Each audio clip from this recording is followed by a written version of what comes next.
One. Bonafide hustler here. Rake and Profit. Retro aficionado. Cody Hawk. What's going on, guys? Welcome to the Green Room Hangout number 54. Today we're going to be talking about staying safe on various channels out there, but we want to thank you for coming down here at least for the next hour. I'm the Bonafide Hustler. I reside in Austin, Texas. I flip stuff I find from garage sales, yard sales, estate sales, flea markets, swap meets, pawn shops, and I put it on places like eBay, Craigslist, Amazon, and my antique booth. I'm an author of a book called Flip That. Shh, we won't say the last word. And also newly released Bikes to Bucks Guide. But that's who I am. I'll toss it to my main man, Rakin. What's going on, everybody? Steve with Rake and Profit. A little under the weather. Been sick for like the last 4 or 5 days, so I got to stay hydrated. But live in Connecticut. It's starting to get warmer out over here, so I'm excited about that. Selling eBay, Amazon, Craigslist, and Kindle. Been doing this for about 2.5 years, and yeah, excited for tonight's show because I think this is going to help a lot of people out because you got to stay safe when it comes to these third-party platforms. But let me pass it off to Yang. Hey, what's going on, Retro aficionado? Living in San Jose, California. Let's see, I do eBay, FBA, Craigslist, antique booth. Any way I can make money, I'll do it. But yeah, it's going to be a great show. Cody, who are you? What's going Just on, guys? do it. Just do it. What's going on, guys? Cody Hawk. Pacific Northwest, outside of the Spokane, North Idaho area, and I run several businesses, including Amazon FBA. We'll be selling on multiple platforms, Kindle publishing, make YouTube videos under Cody Hawk, and we're going to jump into the show. All right, so welcome to the Green Room Hangout number 54, 279 strong members in the Green Room right now. And if you have a question about, what's it like to be in the Green Room, I'm sure some of our awesome members, which are in the comment feed right now, will let you know how it is to be in there. But welcome to the members that are in the comment feed, and welcome to anybody that's watching us in YouTube land. But let me shout out some people real quick. Ric Flair Picker 16X is in the house. Torin B1, Mothership Products, Walking Pickers in the house. Michael Goins, Sean Trains, Murray Zuckerman, Turtle Trader. We've got a lot of people in here. Big Popper 01, Brian Baker, Henry S. Dan Mack. I like this remark from Dan Mack, guys. Waiting from Portugal like every week. This is a great show to learn. Keep motivated and focus on what's important. Chris is great in connecting all the dots between the other Green Room members and makes this also very entertaining. Isn't that crazy, dude? This guy's waiting from Portugal, guys. Wow. That's awesome. That's the place with the biggest waves, the biggest wave ever surfed in the world. Happened in Nazarene or something like Nazaré, Portugal. I think it was either a 69 or a 100-footer. Anyway, just so you guys know, fun fact. Young, what do you think about that? That's a piece of cake, dude. Piece of cake. I need someone more enthusiastic. Cody, what do you think about that big wave surfing? Absolutely amazing. It's the coolest thing ever. Woo! Oh my gosh. So Cody seems to be you have a new background now. You look like you have some vision boards, but those are bought vision boards, right? Yeah, they're posters. Okay, cool. Rakin, they're inspirational. All right. Rakin, out of Connecticut, is there snow on the ground still? Rakin, are you guys out of the snowy weather now? There's still some snow that's on the ground, but it's been melting a lot lately. It's getting warm, man. Like 40s and 50s is like I'm in Hawaii, so I'm living life right now. Getting real excited. Nice. And Retro from the West Coast, how is it out there? Well, I mean, California is usually nice year-round, but today we did have some rain. Not too bad, though. Not too bad. I can't complain. I actually like the rain, so I'm not complaining. You got a perfect car for the rain, too, man, by the way. I do. Yeah, that's right. You have okay. I won't say what kind of car you have, though. Okay, so real quick, into the feed, Hoovy 79, Torin B1, Pereiro, Hector, Al Pewing. We've got a lot of people in the feed right now. It's good to see you guys again. A lot of familiar names for the Green Room Hangout. And we're going to get into our segment here pretty quick, guys, or soon. We are one picker short. Rakin, where is CP? If I had to guess, just based on my scientific calculations, I would say he is either A, at work, or 2, on an adventure. Yeah, he got called into work, so he's not on an adventure. But you're right, CP would be either one of those two things. I mean, that's basically college picker's life right there. He's about to be nomadic here pretty soon in like the next 2 weeks or so. Anyway, he might drop into Austin earlier than the July 11th Big Green Room meetup. Cody, July 11th. What's the significance of July 11th this year? For anyone that's tuning in or they might not know what's up, let them know, man.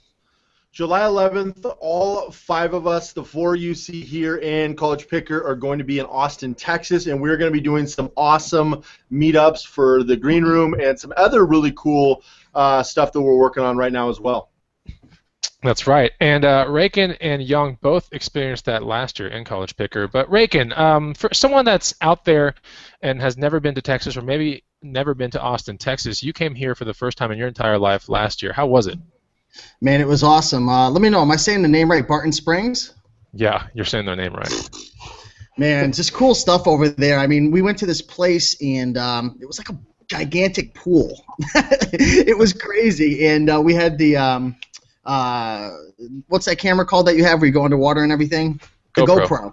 We had the GoPro and everything. So, I mean, beautiful, beautiful area, beautiful. You know, people are really nice, a lot of culture, and a ton of fun out there. It's hot, though, so you better have your suntan lotion. Yeah, that was one of the things that Yang was complaining about. I mean, the second I think he got I got into my car, he's like, it's hot, right? You showed up in long sleeve pants. You showed up in full blown long sleeves. I remember making fun of you on the video because you have to realize, dude, when I left California, it was chilly as heck, man. Yeah, and then you landed and it was like 100, right? Oh, dude, it was ridiculously hot. But hey, you know, I packed accordingly. I had shorts, so. The only person that didn't pack accordingly, guys, out there in YouTube land was College Picker, who actually came down to Austin with no backpack, nothing. He just wore clothes on the plane. He landed in town. In the first place, he was like, bona fide, take me to a thrift store. And we bought him his outfit for the rest of the week. I'm not even kidding. So that's College Picker right there. He is an adventurous kind of guy. And we hit pawn shops that day. As soon as he came in from the airport, we hit pawn shops, Taco Deli, and various thrift stores, and then we went home. So anyway, okay, so Texas Gal Treasure says Barton Springs is so nice, so she heard you, Steve. Cool Toads is in the house. Ostex Picker, hey guys, Ostex Picker here, who is actually from, right? Yes, sir. Yes, sir. Yes. Texas Gal Treasure is also very happy that she is watching live. Matthew Dresner. Ooh, this is a good question. Matthew Dresner says, what kind of drug was it bona fide? Who knows the significance? Who knows the significance of this question? Rakin? What kind of drug was it bona fide? Think about it. Oh, I know. I had a bit. Oh, okay, Cody. What is this person talking about?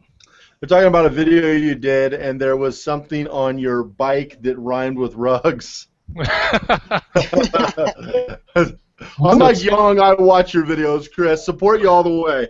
All right, thanks, man. I really appreciate it. I I love the support from Cody, the shiny headphone guy. Right. So, yeah, last Friday I went to. Well, I actually had a haul video, which is on my channel, by the way. So I went to thrift stores and I went to pawn shops. One of the pawn shops, I popped on a bike, which was really cool. It was an Electro Townie. Had to put some work into it.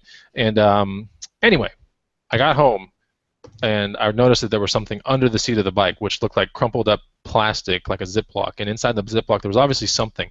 It was cylindrical.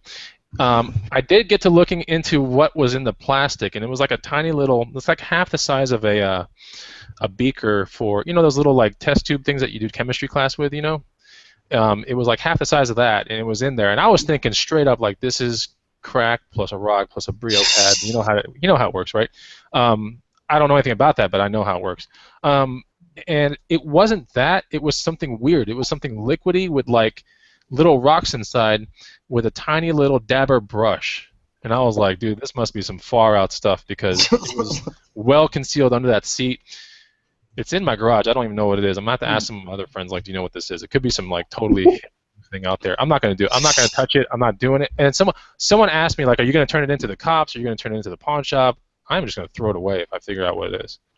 But anyway, no, sell it on eBay. Send it in Amazon FBA. There you go. There you go, man. It's all about staying safe, right? I don't want to jeopardize my feedback or anything, but I'll ship this thing in just because you guys told me to. Okay, so that brings us into the show, guys. If you have a question, by the way, and we're about to go on a couple of rants about, how to stay safe on your platforms and this and that. But if you do have a question or a comment, right? Maybe you hear something that echoes to you, and you go, "Oh, I experienced that," or, or they're correct about this, or maybe we're wrong about something, and you can totally put it in the comment feed. We're totally waiting for it. go to YouTube. That's where the comments are going to be. So take a look at this video you're watching live right now and take a look down below. There's a comment feed down there. You can type in whatever you want. You can just chit-chat with other people in the feed right now.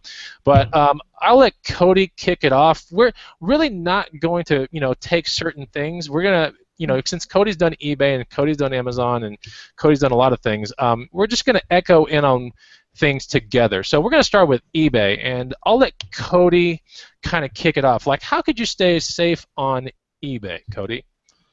There's a lot of ways, especially with all of eBay's rules, but one good way to stay safe is to ship your items quickly and to have a good organizational process. One thing I hear from a lot of people on eBay, I know Steve has been there, is you can ship the wrong item.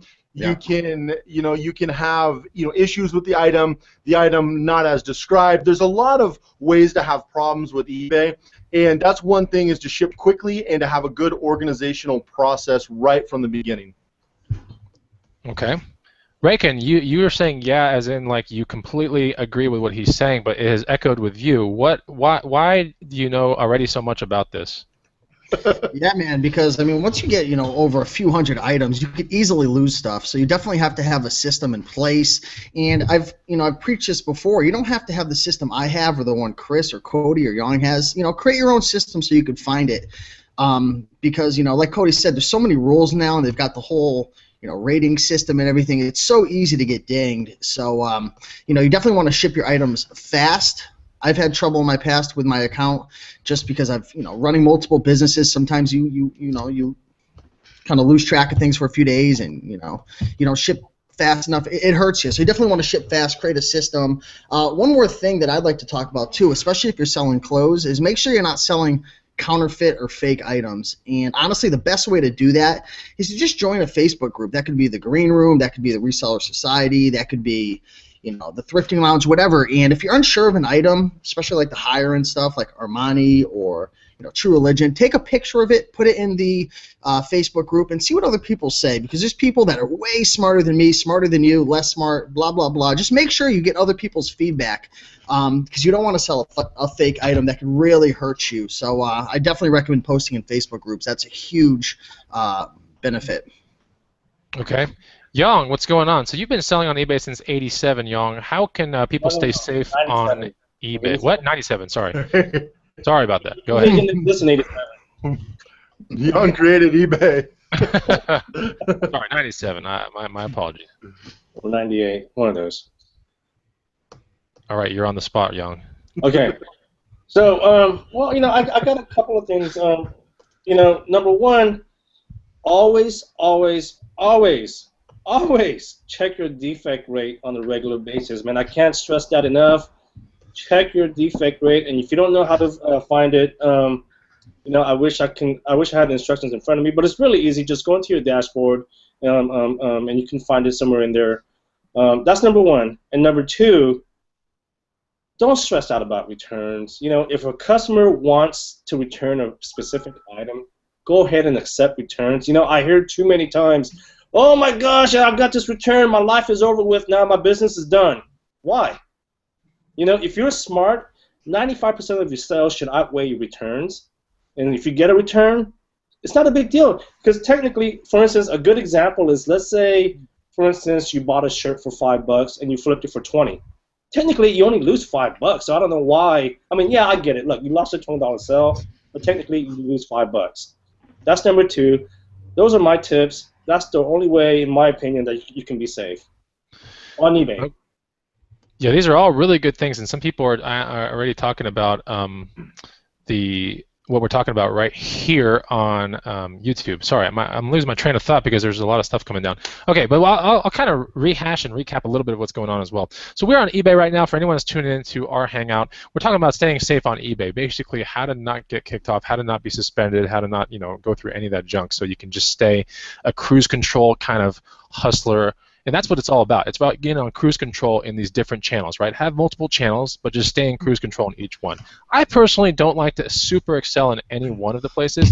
I do want to keep something between 90 and 100% when it comes to defect rate or whatever you call customer satisfaction. You know, you can call it's different. It's called different things in different avenues. But I like to stay somewhere, you know, in between the 90 and 100. When you start getting to the 80s, and especially for eBay, like below 95 or below 90 starts getting kind of whack, right? But so these are the things that I'm like, you know, I had my notes down and I was like, all right, what really has kept me staying safe on eBay? And one of the things is being truthful, right? That's one of the main things that you can do is when you create your ad, be truthful down to the stain, down to the rip, down to the tear, down to the stitching flaw, down to everything, right? I mean, a crack in the bottom of a shoe, something. Be super truthful. You can still sell things for great money if you're truthful. When the person gets it and you're not truthful, now you have an issue. But then again, if you have an issue and it's a return, like I want to return it, this and that, you can try to mitigate as much as possible. But like Retro Aficionado said, you know, take the return. Don't be hurt over returns. Very smart to take the return, be apologetic. Now we've gone over this in another Green Room live hangout, like how to be super apologetic on eBay and how to really, you know, if you're going to take a hit, at least make it a good hit. That way you still get good feedback and everything like that. It's all about that feedback rating in the end, you know. The other thing, take super sharp photos. So I think eBay allows you like 12 or 14 photos. Make sure those are all good and high res. Take it with a good camera. You know, put some decent lighting in there and get a decent background. You don't have to have some crazy, you know, white, super lit thing. As long as your background is good and not distracting, so the person looks at the item and they focus on the item, that's what you're looking for. So you're looking for something that brings the person's eyes to your item. If you have distracting things in the background, or you know, it's just not. It's not that it's not going to work out, it's just too distracting, right? You want people to focus on this right here, so when they're bidding on it or they're thinking about bidding on it, they know exactly what they're getting themselves into. To echo Rakin, I say think twice about hustling high counterfeited items, okay? Things like Dooney and Burke, Gucci, Prada, Coogee, you know, all, Koji, whatever you call it. Think twice about those things, right? Because, you know, while you might make 20 or 40 on the sale, or maybe make 100 or 200, you know, you got to think twice. Is that really worth the stream of income being tainted or screwed up, even if a Facebook group does, you know, give you the go-ahead already? You know, that's the thing. I mean, if you give the go-ahead, if you take pictures of a label, right, or something, or you know, the horse that has the little polo stick in it, right, and you show it to people and they go, oh yeah, that looks great. You're still taking their word for it, right? But it helps.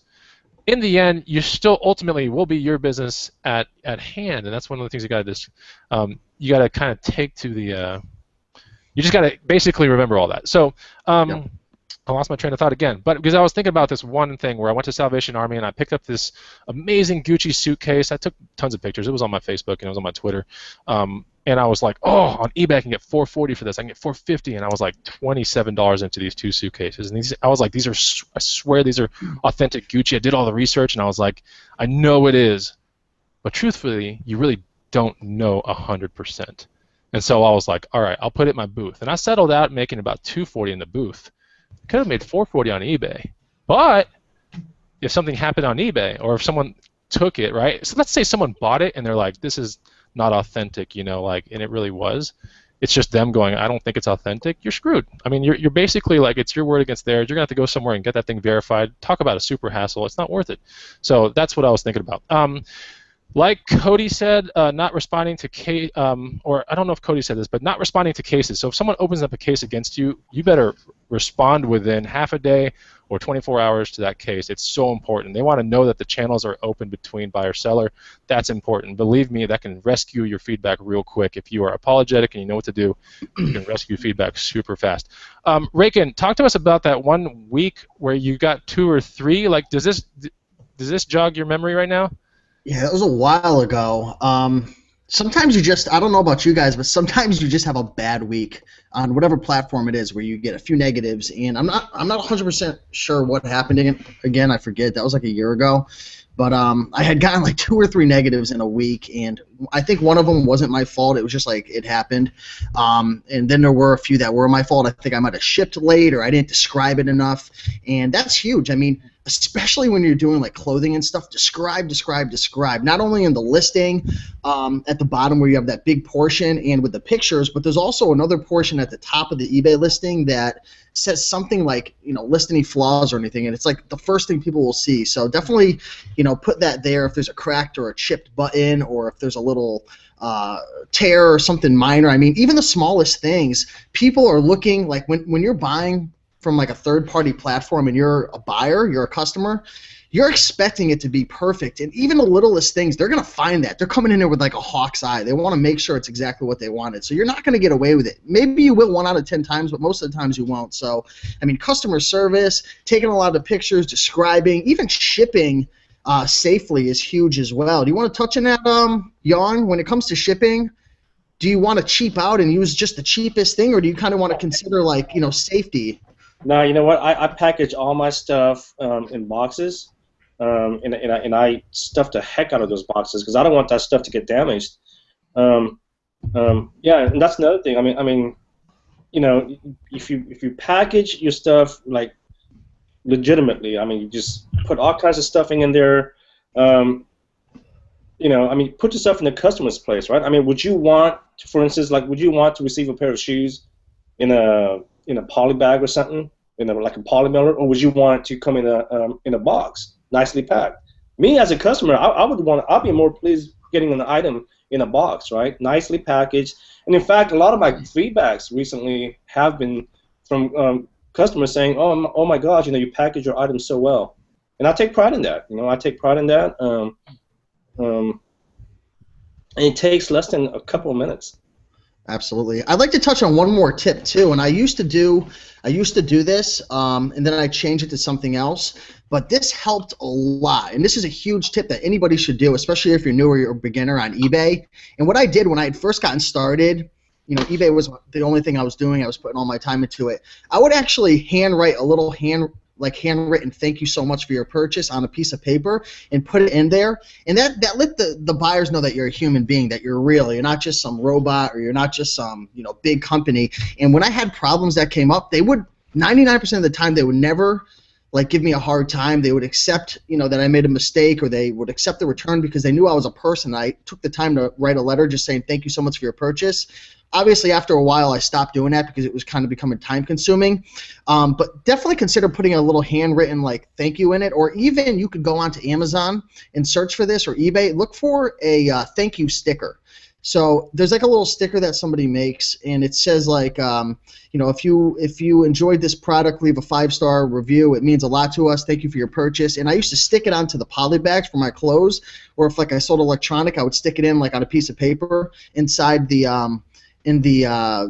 box or whatever, and it helped a lot because, again, you're creating that relationship with the customer. Everybody, they just kind of ship it off and you get the product, but some people, you ever opened up a box and it's like a thank you card, it's like a business card, it's like all this nice stuff. I mean, that helps a ton, so definitely look into that.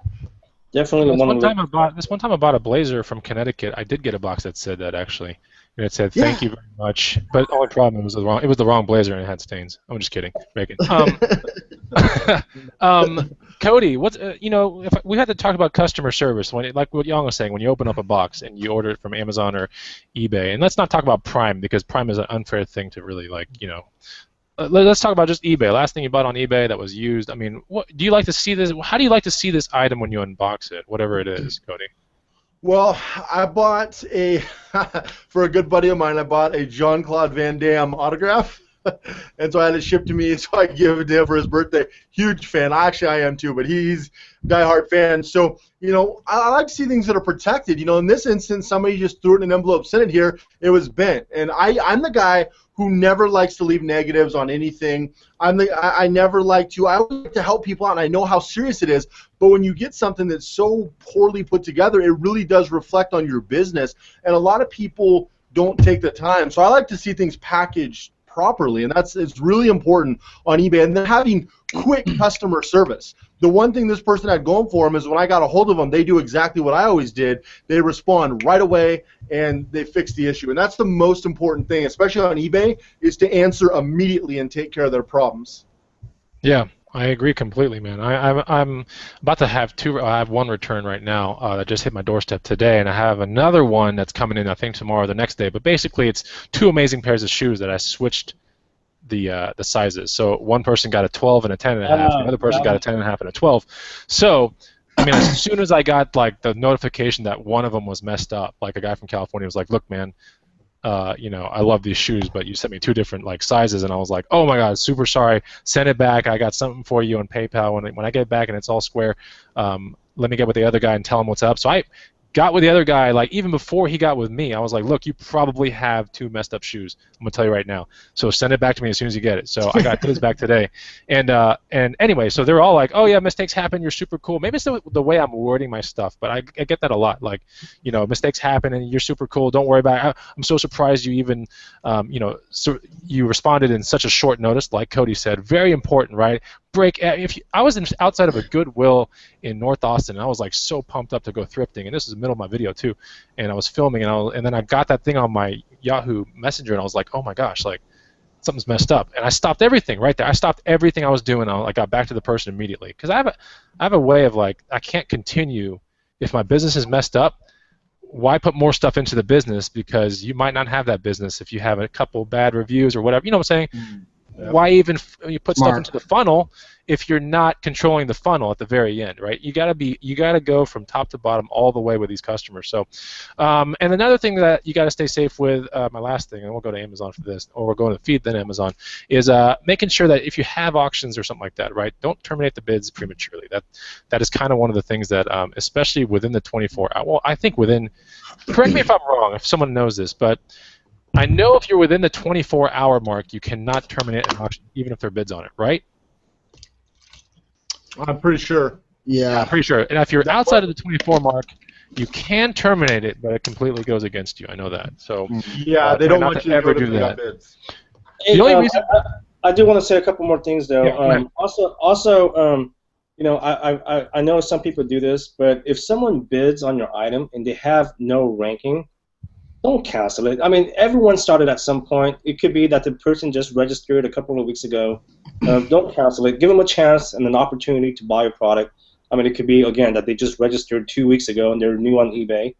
And number two, get out of the mindset of that everything's a scam. You know, I think 90% of people that sell on eBay think all the returns are scam. Maybe I'm an exception. I think all people are honest. Yes, I do believe there are scammers out there. But I like to believe that most people are honest. I mean, as consumers, don't we all return stuff and you know, for honest reasons? Absolutely. Right? Yeah, Thank absolutely. you. Yeah. So I like to believe that all people, at least most people, are honest. So We all started get out of somewhere. that mindset that everything's a scam. Everything is not a scam. True. Yeah, Very rare. I've sold thousands of items and very rare scams. I mean, at my peak, I had over 4,000 items on, or about 4,000 items on eBay, and I got returns all the time because we sold the volume. And very rare did I ever get scammed, ever, for years. I mean, most people aren't trying to scam you. There's just all different situations. And it also matters with the actual item that you're messing with. So for example, if you're dealing with certain electronics, for example, that's a place where you're going to probably see scams. Or PlayStation 2s, PlayStation 3s, that kind of stuff. You know, oh, I sent him a working one, but he sent me back a broken one. You know how it goes. You know, how can you identify? How can you remedy against that? Okay, first of all, take amazing pictures and take very important pictures, like pictures of, you know, the PlayStation sticker. That's not, you know, if you open a PlayStation, for example, there's that weird like sticker thing that if you break it, the whole seal is gone, right? So take a picture of that. Take a picture of the serial number. Take a picture of, and then say in your listing before you even, you know, put it up for auction or buy it now, like there are identifying marks on this product, so I will take returns, but if these identifying marks are not on there, I will absolutely not. So you got to do things like that, and you know, it's basically you're warding off the scammers, right? You're warding them off. The other thing that you can do, guys, is if you don't do that, but you encounter a scammy situation where someone's like bought something from you, but they're like, it doesn't work, I want to send it back, but you're positive that it works and it worked when you sent it off, then make them work for it, right? Make them send you pictures, make them send you things, and then say, I have to make sure that it has identifying marks or else eBay will hear from this, right? Induce some fear, right? Get them to work a little bit to get their money back. I've done that a couple times, and then people basically just they just stop talking to me. They're like, all right, you know, And I'm like, all right, well, that was well worth it, right? But it was typically electronics when I had that. I remember I was like electronics almost every time, boom boxes or something like that. It's like that with those kind of weird things. All right, let's go into the comment feed. Mike Decker, I love those stickers. I call them Rakin stickers. I do those stickers too. It's like, give us 5-star feedback if anything's wrong. Let us handle it first. That came from Rakin Profit like 2 years ago. So Rakin helped me with the sticker thing. Nice. Where can you get them? eBay. All you got to put in eBay on the top search bar is eBay feedback stickers, and there should be like a pink roll right now. You can get like $250 or maybe $500 for like $11, and they're 2-inch stickers, so it's plenty fine. So they're not out of like reason. You should definitely do that. You should definitely get some padding, like Ryong said. Yeah, padding is so cheap. You go to Costco, go to Sam's Warehouse, Sam's Club. You can get padding for real cheap. Don't sit there and skimp. And of course, you can get padding if you're anywhere close to a shoe store, a furniture store. You have medical hookups in the medical device field. There's always padding in every one of those boxes. So if you like me, just get a free newspaper. Yeah, Yang still messes with newspapers. He's the only person in America that still buys newspapers. No one's ever complained. Wow. Do you have any friends? I'm just kidding, man. Probably not. No one can complain if you have no friends, Young. I'm just kidding. Okay, so Chevy's in first. Hey, y'all, I made it.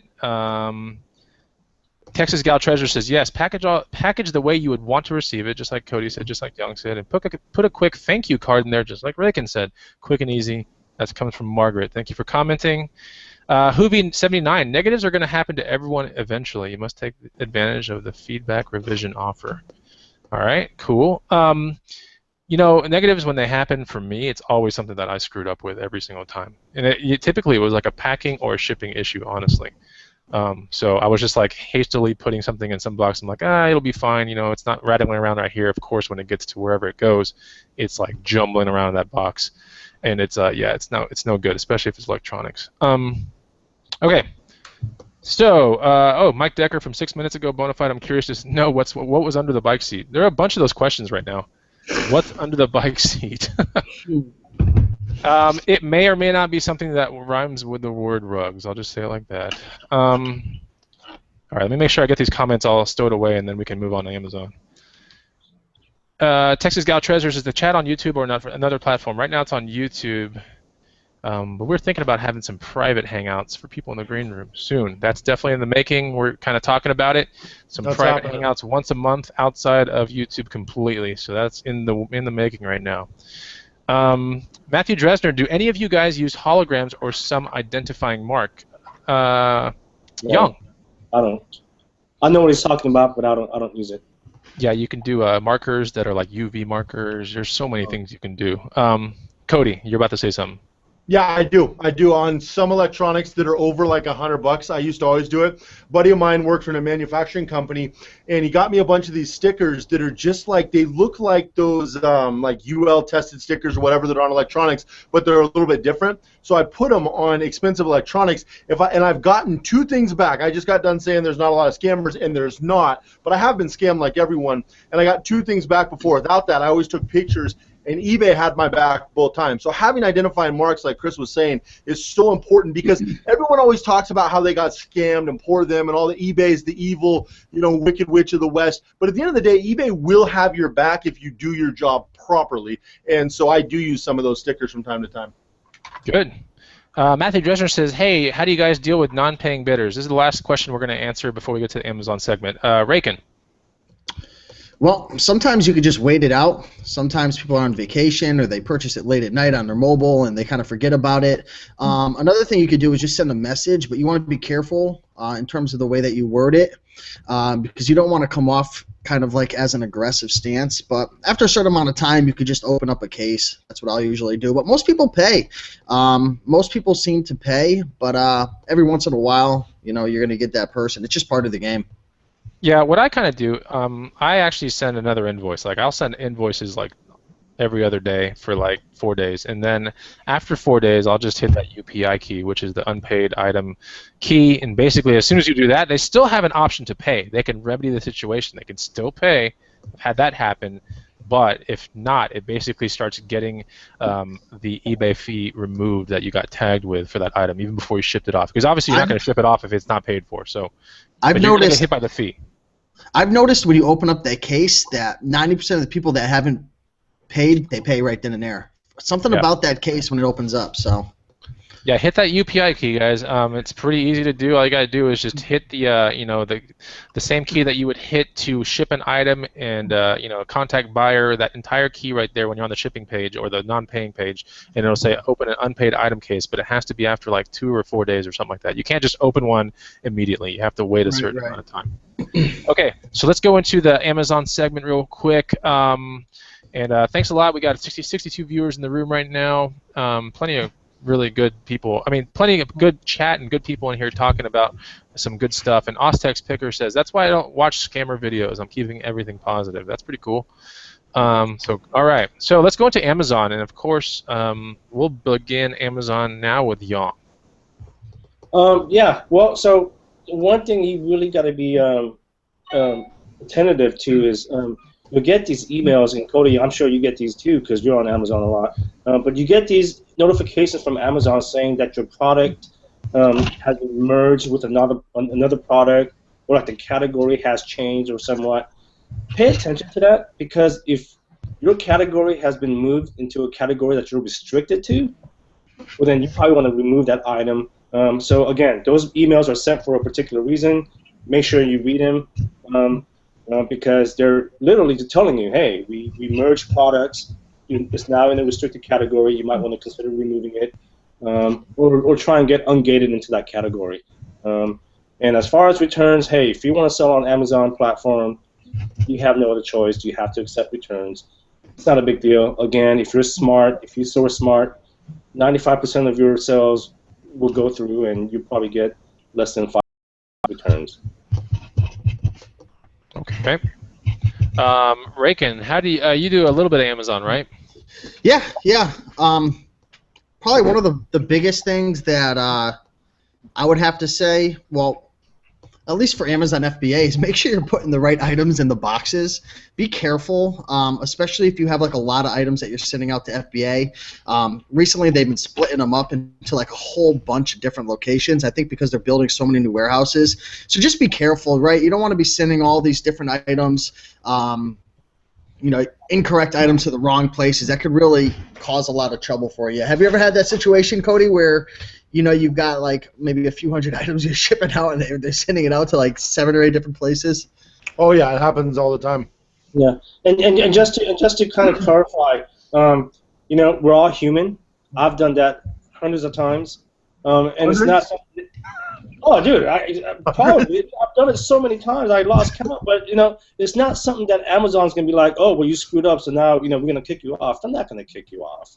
I mean, it's They consider it after hundreds. Nah, they'll give you an opportunity to fix it. Again, they're not gonna kick you off. I mean, stop being paranoid. Mistakes happen. We're all human. Yeah. A few hundred mistakes happen. We're all human. Oh, absolutely, dude. I've done it hundreds. Let me ask you a serious question right now. Is this happening, Young, because you're drinking your homemade wine and you're like blasting like Metallica or whatever? First of all, I don't listen to Metallica. Remember, I'm an old school hip hop guy. Okay. That's where it's at. So NWA, right? Oh, absolutely. Now, even more old school than that, though, man. What about Young? What about describing your items correctly? Like, I know you do a lot of books, and you have the option to choose what acceptable, good. Yeah. So what I do with books is so when you send in used books, I mean you can they categorize your books by new, like new, excellent, fair, something like that, something of that matter. I usually like to categorize my book one notch below. So if my book is like new, I go to fair or like good or fair. I don't know, because then when the customer gets it in their hand, it's a little more. It's in a better condition than they expected. So that's always a good tip. I always undercategorize the condition.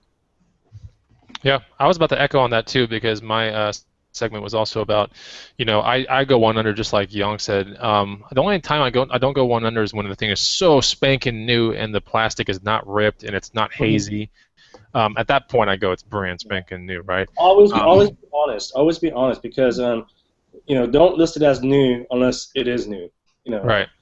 And make sure that even like old model kits, for example, if you find that at a thrift store, make sure that wasn't re-shrink wrapped and stuff like that, because sometimes you can tell when you start hustling like Testers and Revell and all those other model kits, you can kind of remember the way that they've been wrapped. If you see a different wrapping job than you've normally seen before, it looks kind of sketchy. It could have been re-wrapped.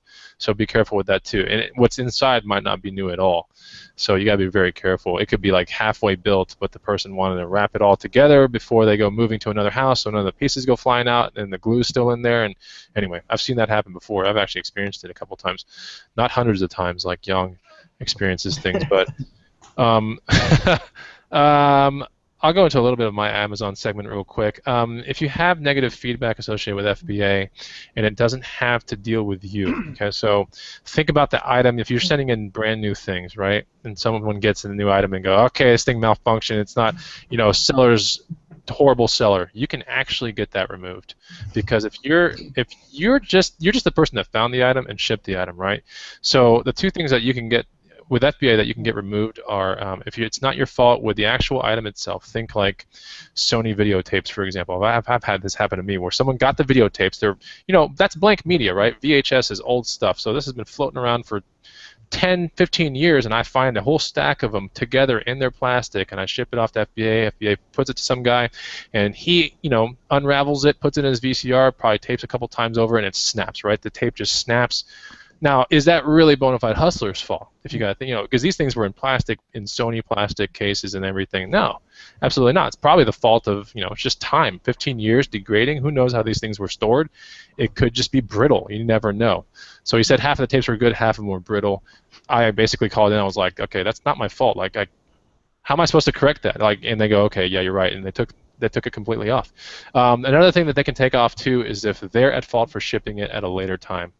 So remember that if it doesn't come to the people like in prime status or in a certain promise of time frame, even if you shipped it off to them already into FBA, you can actually get that removed as well. So if you're not at fault for those two things, I know that you can get that removed. And like Young said, describe accurately the item down to the tear in the plastic, all that kind of stuff. I tend to go one notch under, just like Young. It's because I'm a little bit more fearful. Young is saying it because when the person gets it, you want them to be like more pleased with the way it looks. I'm putting it there because I'm more afraid of Amazon, a bad feedback coming saying that, this is certainly not the way I thought it was going to be, right? So that's the reason I do it. It's out of fear, not because of I think they're going to get something better. Cody, anything to add? Yeah. So Young kind of touched on items when you get these ASIN change emails, which they come on a frequent basis. One thing a lot of people don't know, and Amazon has talked about this in some of their forums, there's millions of stranded items. If you're not ungated in a category, so I recommend to everyone to get ungated in everything possible, which is a pretty simple process, just 3 invoices, usually quantities of 5 or more work the best. But get ungated, otherwise your items are stranded. Now the thing is, you actually still have to pay storage on stranded items, and another thing a lot of people don't know, they're changing the long-term storage fees again. Long-term storage fees can wipe out your business if you do it wrong, if you've got multiples of an item.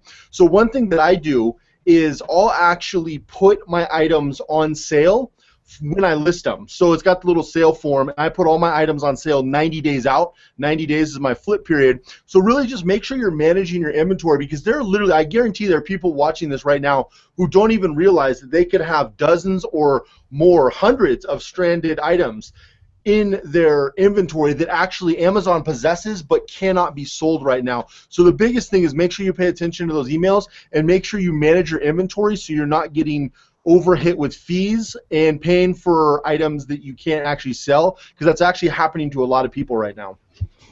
Okay, so that might be happening to some of us, Cody. Why don't you tell people in a simple way, like if you're on the Amazon FBA main screen, like how would you go to find a list of the items that you might have that are just sitting there chilling and they can't be sold, but Amazon also can't they don't know what to do with it? You can look in your, so if you're in your, your Seller Central, your dashboard, you can go into inventory, and you can go into your FBA inventory, and on the left side, there'll be a tab where you can actually break it up to active, inactive. You can actually look at all the stranded inventory, and that's one thing you're going to want to do. And if you're unaware, you can actually even email Amazon, and they'll send you a printout, because this has become an issue for them in some of their warehouses. And with them, you otherwise got to request it back, request it to be destroyed, which both cost you money, or you've got to fix the issue, and sometimes ungating. So I would always make sure, like for me, I've got one of my VAs who checks that every single week, because it happens to everyone. And so make sure you're checking on that on a consistent basis, and make sure you're churning your inventory, always looking. When you look at your inventory, like your active inventory, and it'll list everything from top to bottom, where it says date, click on the date and it'll flip it, so it'll start with oldest first. You also want to go through and check that when it comes to long-term storage fees as well. Yeah, and long-term storage fees are just crazy for anything that's They're relatively brutal. larger than like a lunchbox, for example, right? I mean, it gets nuts. It does. And if you've got multiples of an item, and they're talking about bringing that down to 3 months, like I said, I've got long tail items, but I've also, the bulk of my items, I flip within 90 days. I feel that's a reasonable time, and so I blow everything out after 90 days. So it's really important to manage, and that's one place a lot of people struggle on FBA, is managing their inventory, and so those couple little steps will help you a little bit. Yeah, I'm a bit like you, and I'm trying to get my business to go your way, which is more of a 90-day business rather than, there's just a couple things that I'm just like, man, this is such a great long tail item, but it's something I bought for like like $10, and I put up there for like $200 or $300, right? Yeah. It's one of those things, like it can incur a couple storage fees, right? But at the same time, I'm also just watching it like a hawk, like you said. Definitely the date thing is the most important thing you can do. So you're definitely cognizant of all that old inventory just chilling there. Don't be afraid to get things sent back too. Some people just, if an item comes back, it's just like, oh, I failed, right? You shouldn't be thinking about it like that. You should be thinking about it like Cody said. I mean, I really want to get my business like that, but unfortunately I think the vast majority of people that are on FBA, they're not thinking about it like that. They're thinking about it like, this will sell one day, I'll be on vacation, and it'll be amazing when I check my phone, right? I mean, that's kind of like the thought process. I can take some time off, and I don't have to like run my inventory like eBay.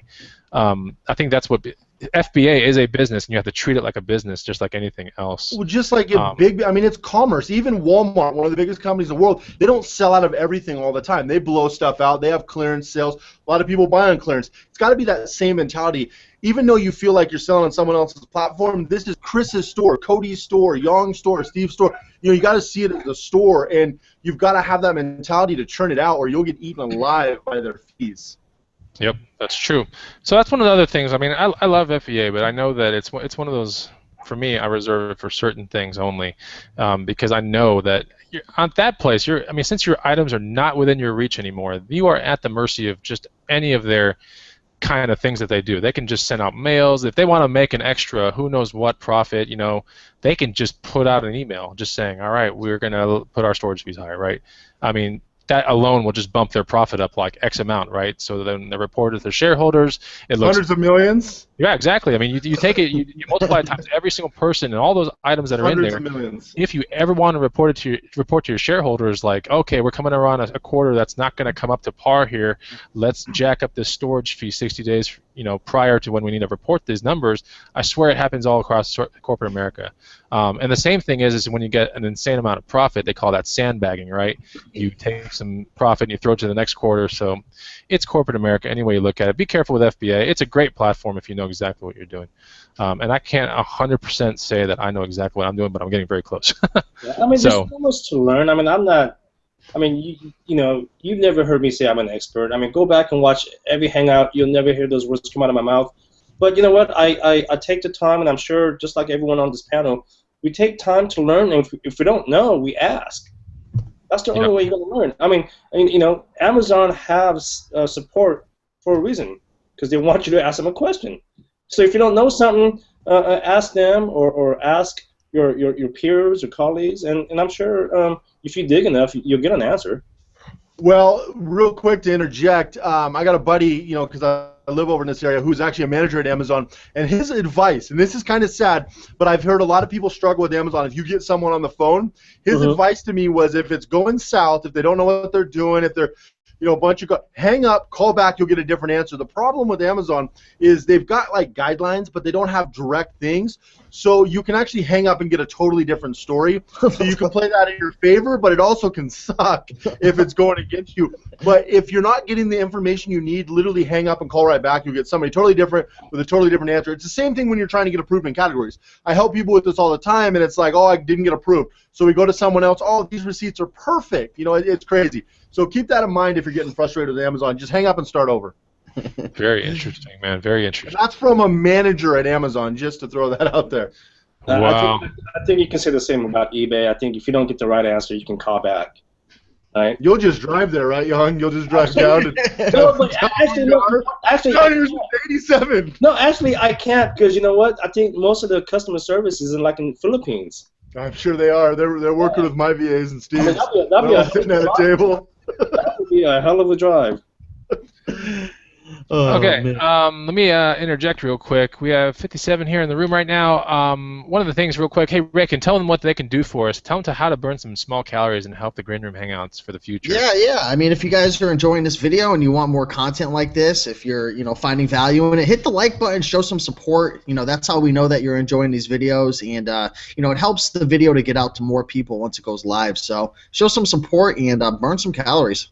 There you go. And we might not get to all of the antique booth one real quick, and we definitely can't get to Etsy because our Etsy boy, who is College Picker, is out of here right now. But he knows a little bit about Etsy, a fair amount actually. Young, you and I are gonna have to rip through this booth part real quick. Yeah. So I definitely want to give this because we promised this part.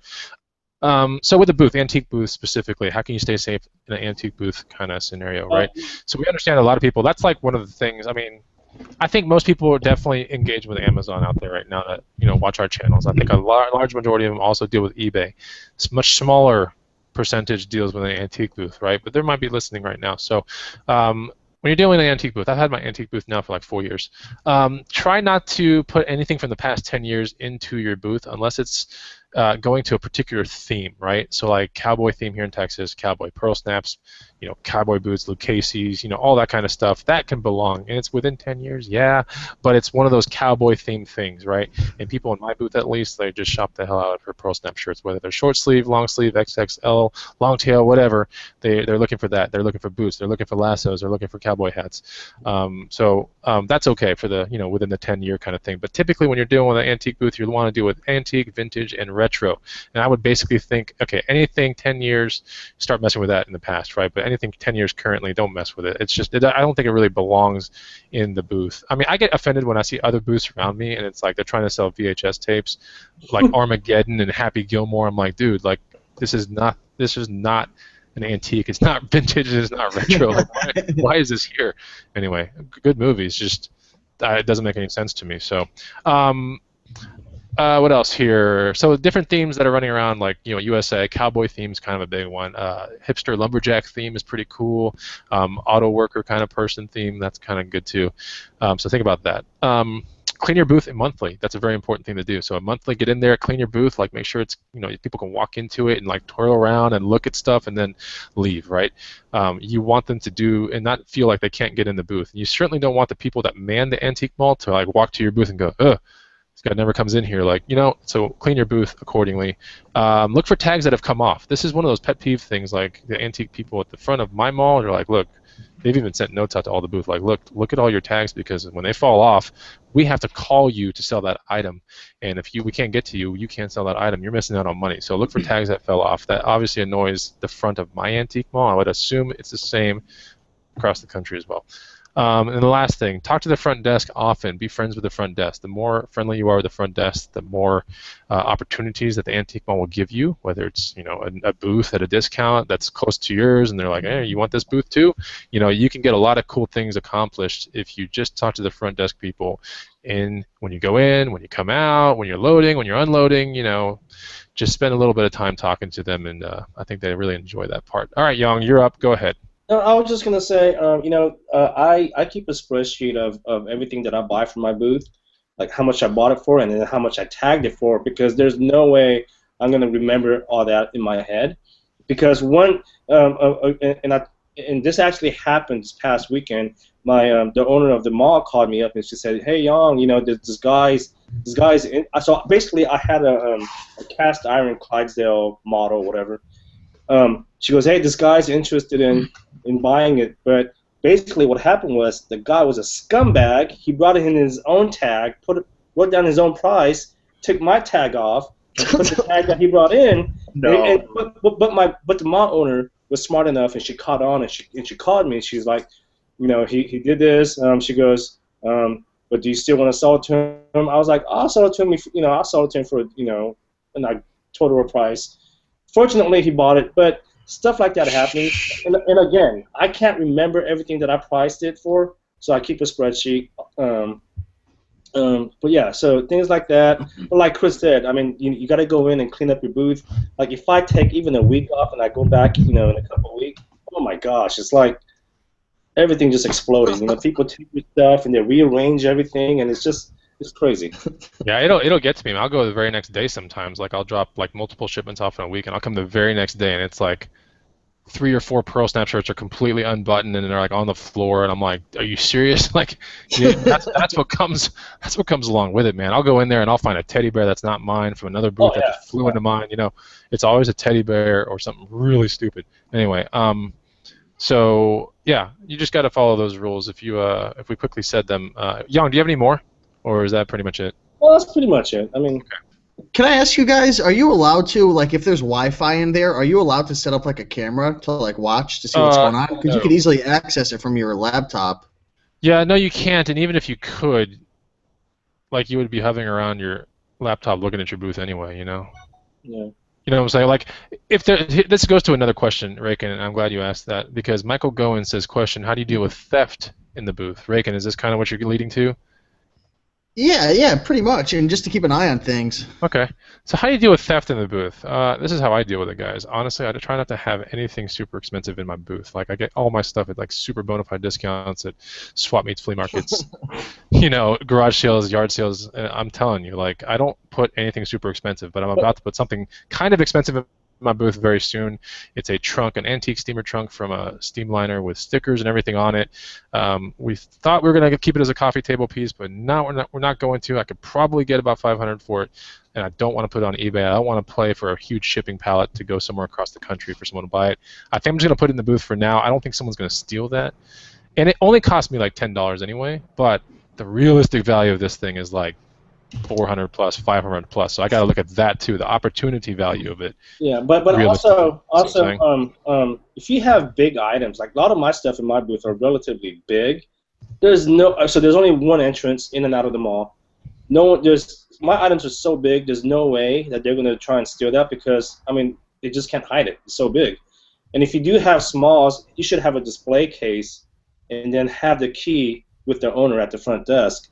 So that way she controls, if someone wants to see something behind the display case, she can, bring the key and open up the display case. Yeah, so that's how you do the display case things. And these are things for like fishing lures, rings, jewelry, silver, lighters, tiny things like that. Things that can be easily put into a pocket. Yeah, you probably want to deal with a case. Now in my booth, I've had a case and I still have a case. I'm trying to get it out of there because I'm trying to get my business model away from these smalls. Just because it's hard to see this stuff in the case unless you have light shining into the case. Like, it's tough to see everything in a case. So the best cases, I think, are the ones that are like standing upright. They might have been old sunglass cases, and they twirl a little bit, and they have lights shining from the top. That's a cool case to have. But the case that I think, like a jewelry case, like that has watches, like those old school ones, like you have to have light shining right into that thing. And the key about a booth to really get your success high, I think, is to build high and build up. Like, go up as high as you can with pegboard or wood, or just go as high as you can, get as much pegboard in there as possible. That's the key to it. You got to put a lot of inventory in there. So anyway, does the antique mall have any responsibility with the items? No, they don't. So if your stuff gets stolen, it gets stolen. I'm pretty sure some of my stuff has been stolen, but like I said, I don't have much stuff that's worth of value in there.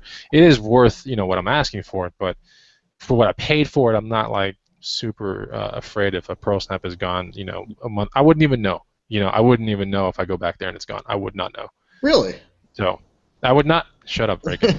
No, I seriously wouldn't own because I mean I drop pearl snaps up all the time. I mean they're always Do you being have any dropped extra off, and I'm always larges? dropping off jackets. I got a ton, man. I got a whole bunch. But you know what? I was thinking about putting a Wi-Fi camera up on there, and Wait, but I I'm just thought you said you couldn't, man. And also, well, you might not know if I have one or not now at this point. See, but now I might put also, one up. And I also, might not put one up. every mall is different. Like I know, obviously Chris lives in Texas. You know, he talks about pro snaps and all that. If I put pro snaps in my antique booth, it'll never sell. So location is key also. So you just really got to do your research and do your homework. If you want to get into a booth, make sure you check it out first. See how much foot traffic is in there. You know, scope it out. I mean, you know, what's the crowd like? You know, are they middle age? Are they younger? My mall tends to attract more of the older crowd. So yeah, I mean, so every mall is different. So make sure you do your homework first. Okay. So we're creeping up on 1 minute past our 1 hour mark. We promised you guys a 1 hour awesome show. Green Room Hangout number 54. Green Room Hangout number 55 has a guest, so stay tuned for that. We know who it is, but we'll share that with you at a later date. Sometime this week we'll get a cool graphic made for it. And by the way, our graphics are coming from Glenn Zubia from Hustler Hacks YouTube channel. So if you need your actual, I'm going to do a shameless plug for Glenn right here, and I don't care. Glenn makes amazing graphics for both books, logo creation. Let's talk about website pages. He does the backgrounds of YouTube banners, Facebook banners. So if you want to brand yourself and you're starting to, you know, whatever it is, even if you're not affiliated with YouTube and you're just starting to put things out there in some other land, you want to probably get in touch with him. He can really create you some crazy stuff that not even you thought could even exist. So I'll leave it at that unless Raykin wants to put in his 2 cents about Glenn. Glenn Zubia from Hustler Hacks channel. That's what you got to remember, guys. He's the guy that does a lot of great graphics for super reasonable prices, logo creation, all that stuff. Raykin, you want to add a couple 2 cents on man, him? You pretty much covered it all, man. Even like Kindle books and stuff too. He's been working with me with some different Kindle projects as well. So anything you need, just let him know. I mean, Fiverr's awesome. Odesk is cool as well. But being able to work like hands-on, like one-on-one with a graphic designer is like it's a lot better. Trust me. I have experience, so hit him up. Yep. And it's definitely like having your own little personal VA that does stuff for very reasonable pricing, and he's just really good. So you can find him in the green room as Glenn Zubia, but you can also find him on YouTube as the Glenn from Hustler Hacks YouTube channel. Also, I want to mention one more thing. A little side note. Why don't you tell him, Chris? Didn't I put something into the green room recently? Yes, you have actually put something in. So in the past 2 weeks, the green room has acquired 2 new files. So one of the files was my Bikes to Bucks guide. That was brand new. That was put in about a week ago. It's free. It's a free guide. It's in there, right? In the open market, it's $40. But Raykin also put his 101 amazing clothing brand, right? Is that 101 killer clothing brand? Sorry, let me make sure because they are amazing. They are amazing. Yeah. But that isn't the title. That was your first production. 101 Killer Clothing Brands is now free in the green room in the file section. So go check that out if you're a member of the green room. And also, you guys want to give a stat on this Kindle Business Academy and what's the percentage off that the green room members will get? Talk to him, big man. 50%. So the green room members will get 50% off. Okay, cool. And that's and for people that are just tuning in that have no idea what's going on with the Kindle thing, what is the Kindle thing, Raykin? If you could sum it up in a quick 30 seconds or a minute, what is the Kindle Business Academy? What is the essence of Kindle book publishing? Yeah, it's just teaching people, the exact process from zero to, making money with Kindle publishing, which is publishing content in the ebook form on the Amazon platform. And as you guys know, Amazon's a monster. There's a lot of ways you can make money. Private label, FBA, as a merchant, books, ebooks, bundling. There's so many different ways. So we're just teaching another method for making money on Amazon. Cool. And I'll be in the green room 50% off very, very, very soon. So till then, till the next show, guys, thank you for spending an hour with us. We will catch up with you next time. See you later, guys. Bye. Bye-bye. Take care.